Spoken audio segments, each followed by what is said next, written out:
Also, we started to look at some pertinent mine pit stability issues. We looked at a model mine. What are the features of a model mine? Benchings, tailored spark confinement area, the right bench height, the right bench width. Today we will actually start to look at map reading concepts, because one of the things I said to you that you're going to be doing in this course, what you must take away is how to read coordinates off of a map, and then how to put those coordinates into a GPS, and then how to use the GPS to find those coordinates. So there are 3 skills that I will now develop over the next couple of days, okay? And I'll make it very simple. At any time, feel free to stop me, ask questions. You know, no matter what, how foolish you feel the question might be, there's no foolish questions, okay? We learn by asking questions and not being afraid to ask questions, okay? That's how you discover first stuff. So today we're going to start with map reading. So out your notepads, and head up to me, map reading.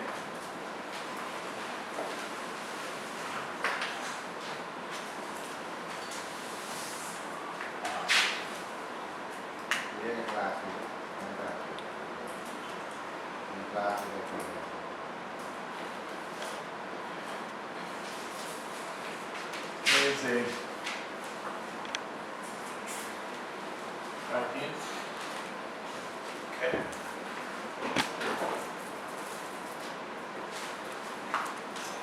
In front of you is a map. Everybody seen a map in front of you there?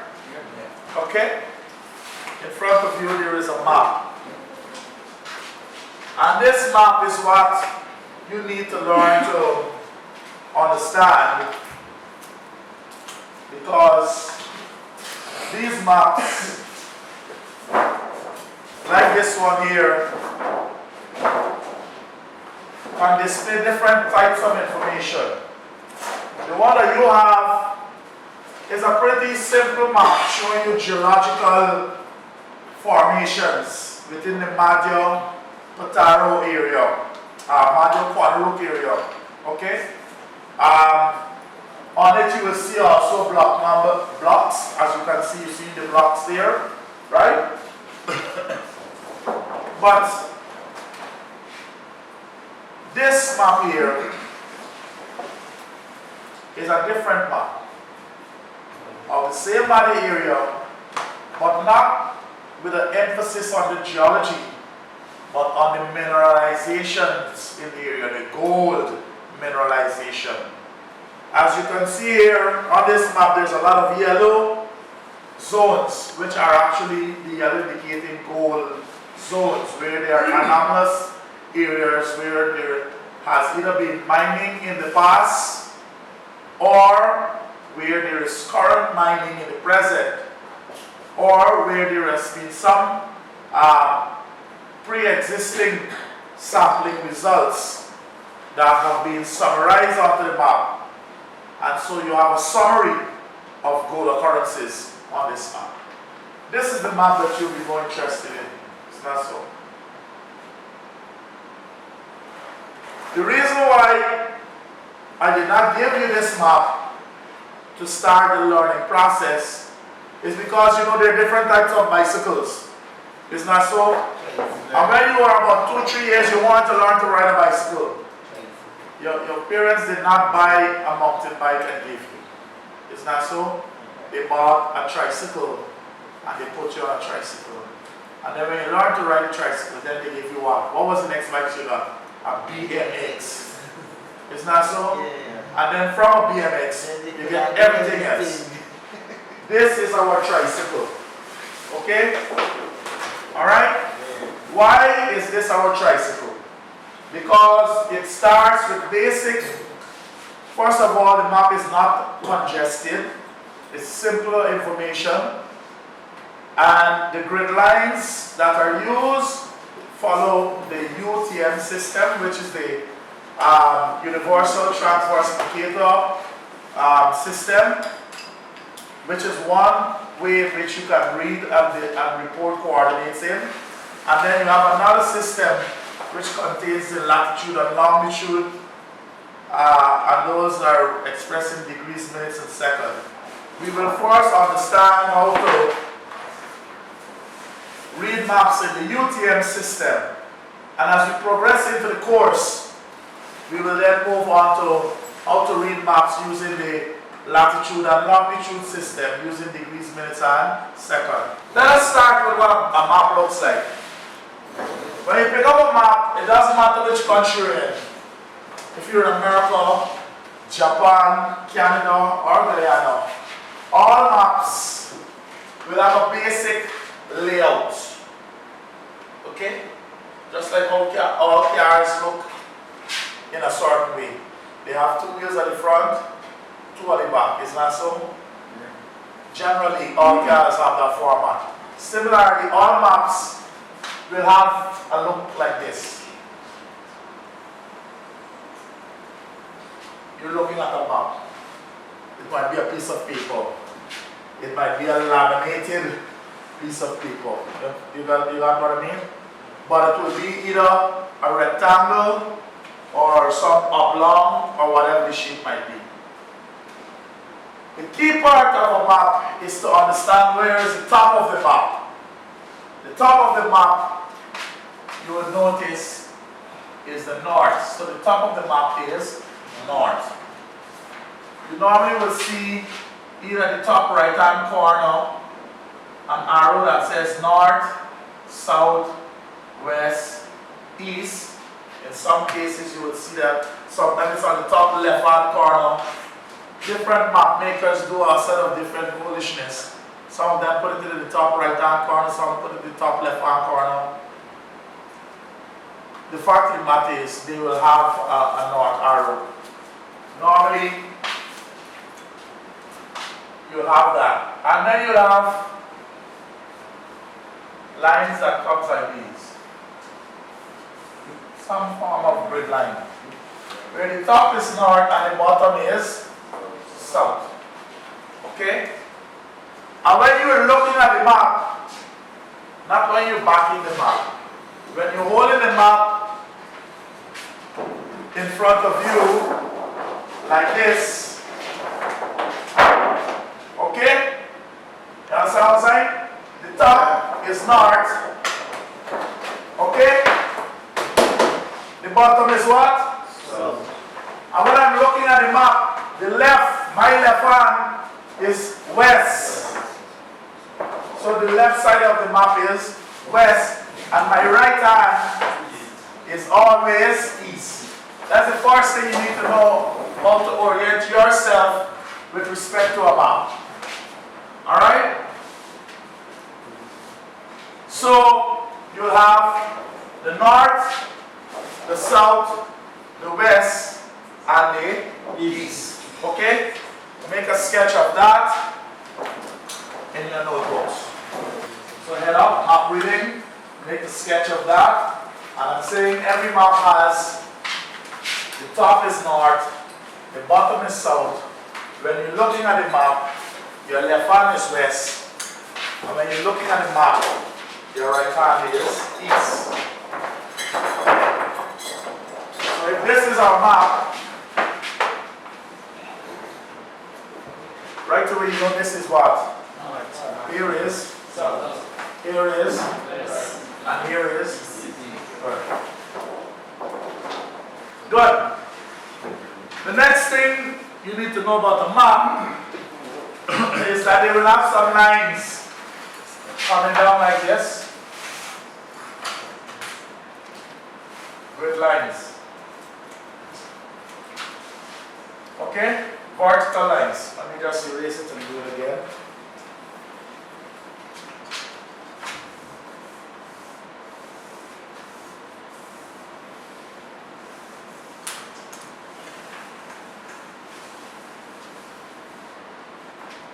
So you will have some vertical lines like that.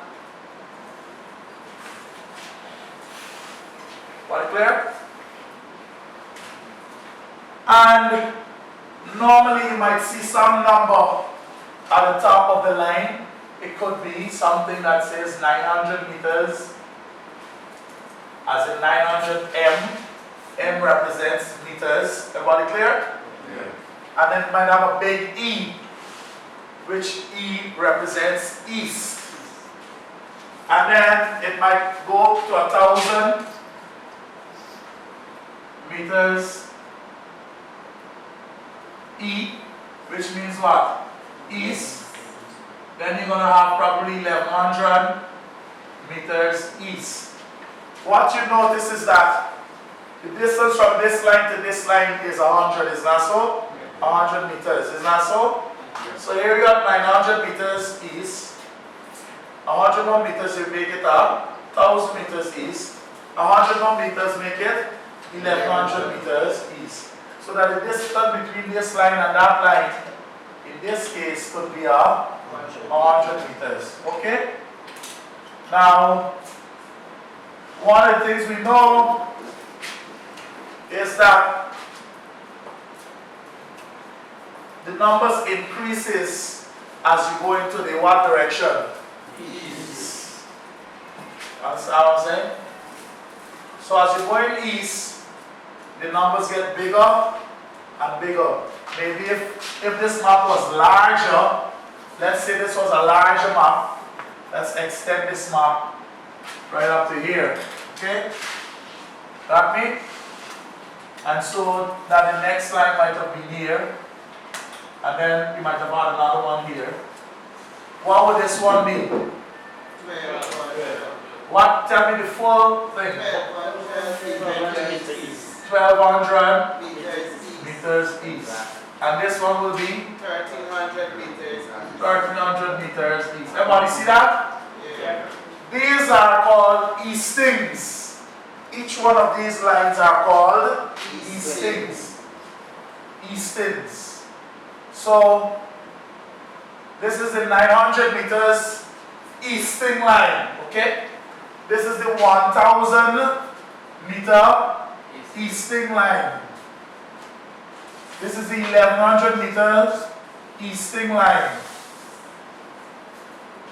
This is the 1,200 meters easting line.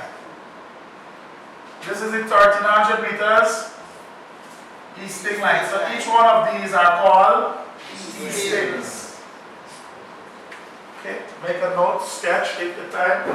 They go little bit at a time, not rushing it. Okay? Are you following me so far? So the eastern lines are what? These vertical lines. The other thing you will notice is that the number that is at the top of the line will also be repeated at the bottom of the line. Okay? So top is 900 meters east, bottom will be. Okay? Here is 1,000 meters east, here will be. Everyone clear? So those are our easting lines.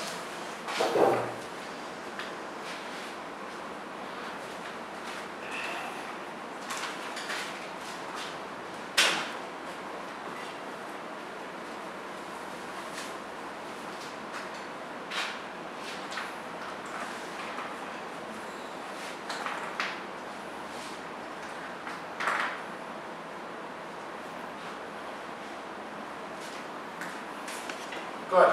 Ready? Yeah. Good. Let's go. So, let's erase all of this in here now,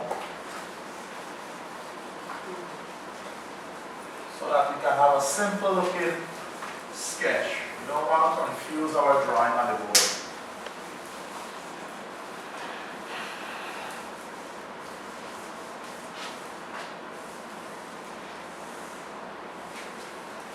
Sometimes when you look at a map, it might just look like this. Okay? Instead of having the line drawn from top to bottom, you might just see a little tick at the bottom. okay? And a little tick at the top. You see what I'm saying? The understanding is that it's the starting and the ending of the easting line, okay? So you might very well see a tick there and a tick there, okay?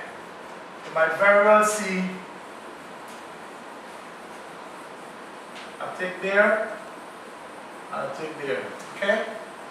And so this may be continued throughout your map. So it is up to you to just take the ruler and join them so as to complete the line, the easting line, okay? So you might see a tick and a tick. You just take your time and join them, okay? Everybody clear? Now, let's look at the board now. There's some other lines that look like this now.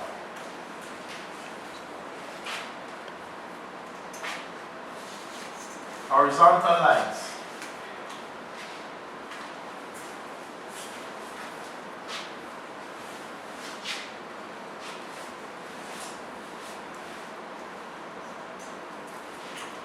Okay?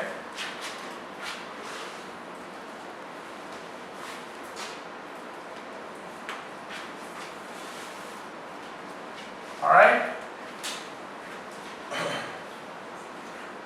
And at the side of the line, you might see something that says, I'm just making this up, 1500 meters north.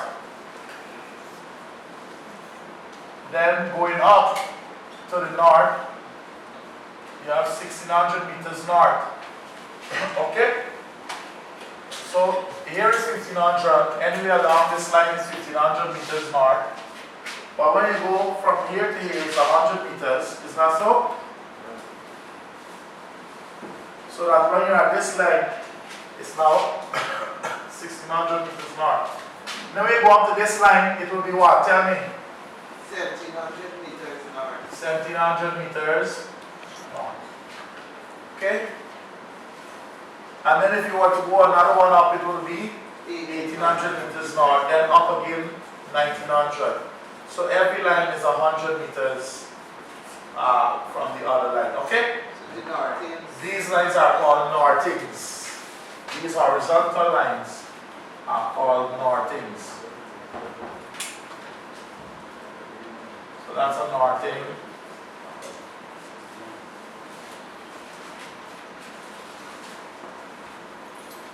So each is a northing line. But together they are called northings. More than one. Northings.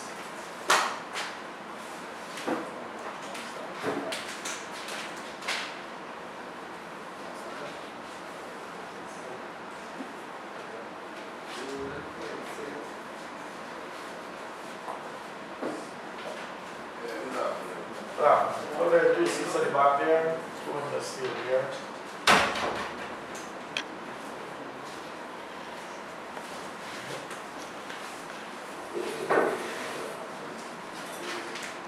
Could I take it off the board? So let us recap. So we have northing lines. Okay? Are the horizontal lines, is that so? And the vertical one are called what? Easting. And in this case, it's 100 meters apart, is that so? So what line am I drawing here? Tell me. Easting. What's the name of the easting line? What is the name of that easting line I just drew? The name could never be vertical. The eastern line. Name the easting line. 900 meters east. Got my point? Yeah.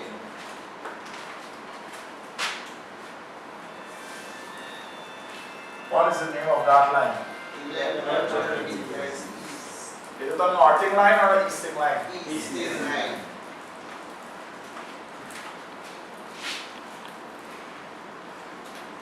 What's the name of that line? 1300 meters east. Is it a northing line or an easting line? Eastern line. What's the name of that line? 1,000 meters east. Is it a northing line or an easting line?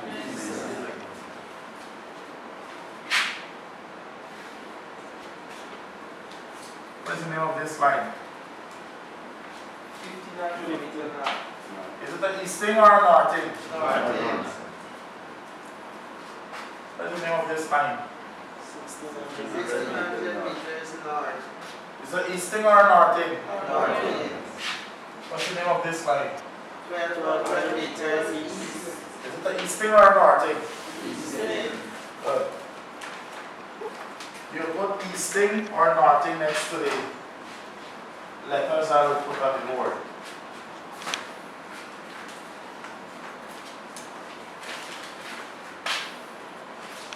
A. I don't want to talk. Just write next to A, easting or northing, okay? B. Just write, look where B is and tell me what line it is on. Is it on an easting line or is it on a northing line? So write it down in your book.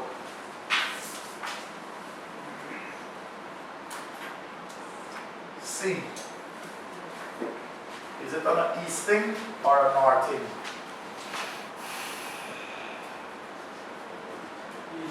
D. Now why talk, right?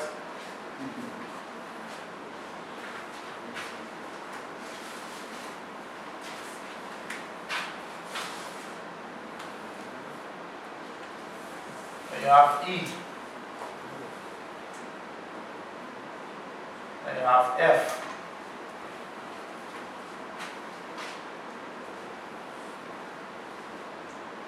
G.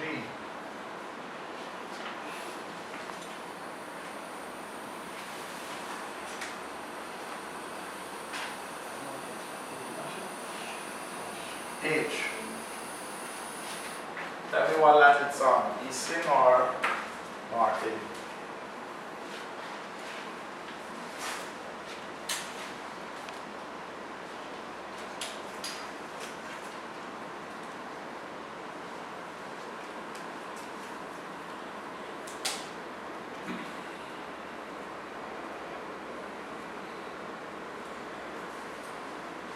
So next to A, what is A? Easting. So A will be easting. And what you have done? Yeah. B will be what? Northing. C will be what? Easting. D will be northing. E will be northing. F will be northing. G will be Eastern. what do you have that? Good. H, Eastern. And H will be Eastern.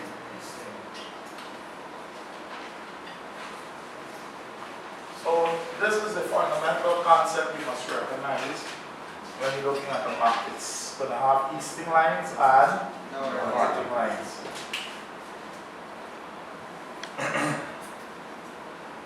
Now someone will give you something and say, look, I want you to get a coordinate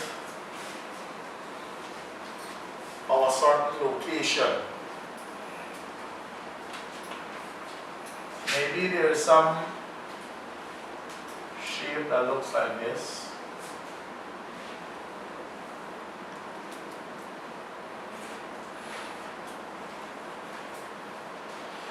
That says a block.